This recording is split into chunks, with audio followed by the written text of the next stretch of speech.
So now we can start to hear a slightly different type of Krell. One of the reasons that I bought Quadrax is I was very excited about something that it could do called burst mode.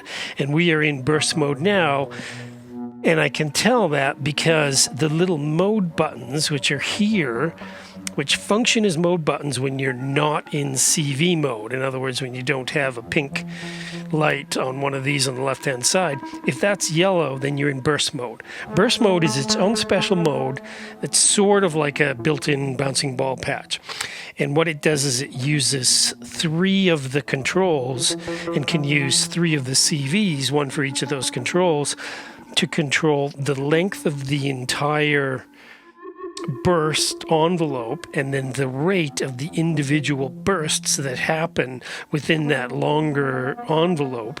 And then the shape control controls the skew of it, either to be more to the left or the start of the burst or more to the right, so that there's a longer kind of an attack to it. So what I've done, I've already got set up, and it's just sitting there doing it for us already in memory, is I'm using the same 2 CVs that I was using for Channel 4's basic Krell, and I'm using them to control what is now our rate of the pulses and our length of the envelope, the rise and the fall knobs, and then I've brought in an extra LFO, and I'm using that to modulate the shape knob. So then we're getting a bunch of different little pulses, and if you listen carefully,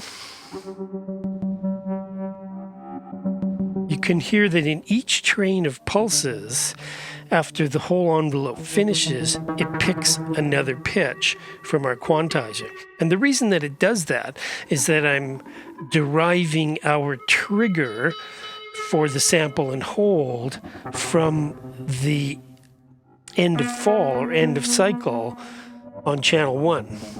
But what's neat about the burst mode is that it also gives you a little trigger output for each individual burst. And I was very, very excited to see this, because then it means that I can take my trigger and then get a separate trigger for each one of those little bursts.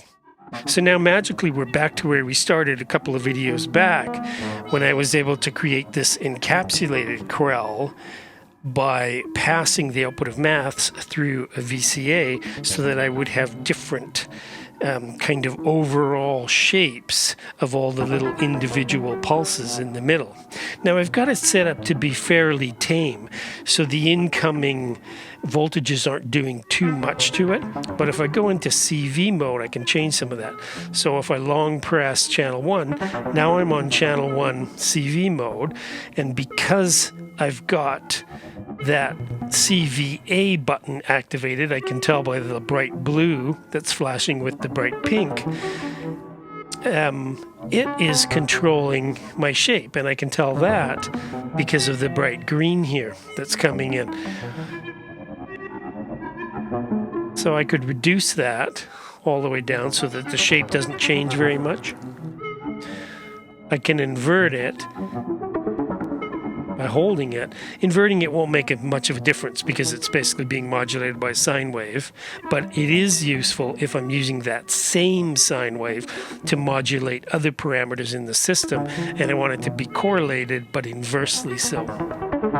So then I'm going to go back, and then we can see that there's 2 dim, hopefully you can see 2 dim blue lights. That's just a little indication that CVC and CVD are doing something on channel 1.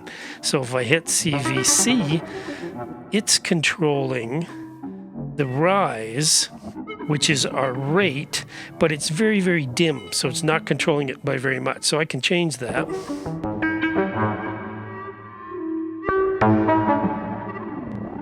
And now we're hearing big changes in the speed of those little pulses. It'll go right up into audio rate. And in fact, Quadrax makes a killer quad oscillator. And then if we go to CVD, I can tell by the green light here that I'm using that incoming LFO to control the fall knob, which in this case is the length of the overall envelope of this whole burst. And again, I've got it attenuated quite a bit. If I crank it up, we'll hear some really wacky stuff.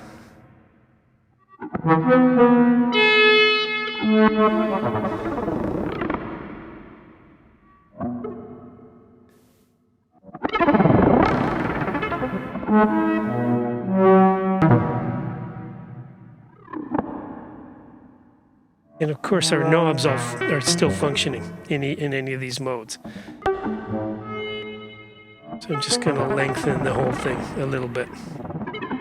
So what happens with so much modulation of the envelope shape is that the envelope can be shorter than the pulses, and then it'll really choke off. So I can just back off one step, and it won't modulate as much.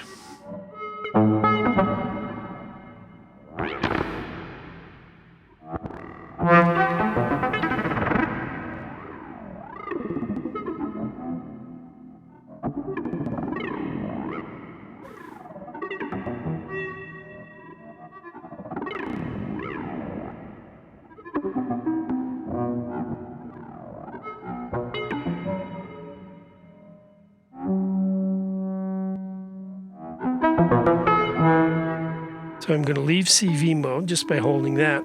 And then the other thing that Quadrax can do is it has alternative modes. And so in the burst mode, if I hold down the mode switch, it can either be flashing slowly or it can be steady. And steady is mode 1. And in this case, it's going to give us little bursts that are more square in shape.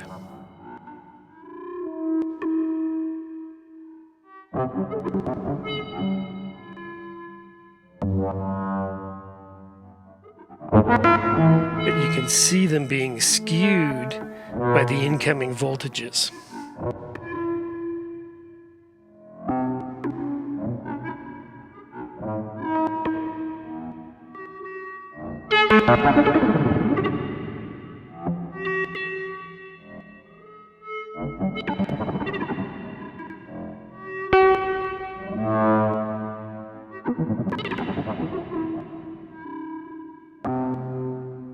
And that's a quick look at the Quadrax burst mode and how we can use it to create encapsulated Krell functions, which is essentially a Krell function within a larger, slower Krell function, so that we're shaping the final output of what each of those little Krell voltages are doing.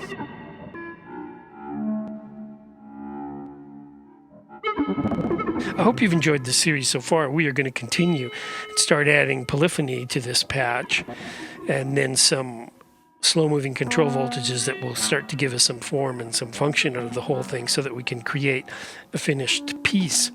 If you've enjoyed it so far, please consider joining my Patreon. The link is up on the end page and in the description. It helps me to make some more videos. Please take care, and we'll see you in the next video. Thanks so much.